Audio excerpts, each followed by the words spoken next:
Next piece of gear is the harness. Harnesses are great, but there is a huge misconception in shelters where everyone online thinks all shelter dogs should have harnesses, wear harnesses, and unfortunately that's not the reality. It can be very difficult to put a harness on a shelter dog, especially when you don't know them. You're walking into their kennel, putting them into a very tight position, and that can cause a bite. A dog in a shelter with a bite is not going to get adopted. So we want to keep the dog safe. That's why I usually use collars and I usually use slip leads, okay?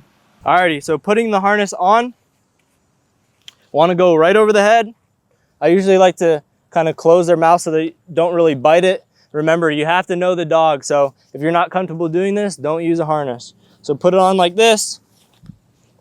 And you can already imagine a shelter dog going berserk right now, how hard this would be. We have my dog who's super calm, but we want to make sure everything's really tight.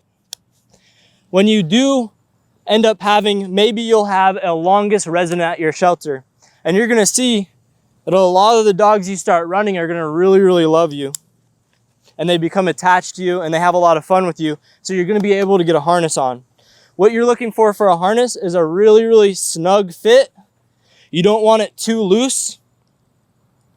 I can't even loosen this up, but you don't want it too loose to where it's dragging down and around. Because again, if it's too loose, a dog can easily slip out of it, right? So just for that safety precaution, you want to put that slip lead back on their neck. If you don't know the dog, maybe you're running it for the first time, maybe a few times after, when you know the dog, you know how they act, you know that they're actually going to do a lot better in the harness because they pull way too hard on a collar or slip lead. Then I would take the harness on and put it out. But first we want to focus on building that relationship with the dog, not just walking in the cage and slapping a harness on. Use your collars and use your slip leads.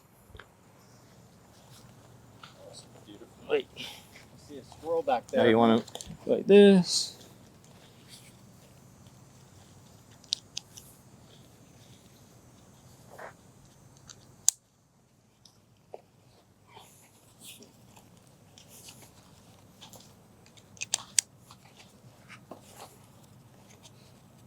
Then the next B-roll's going to be a dog like screaming while I know. you're doing it. It's going to be insane. Cool.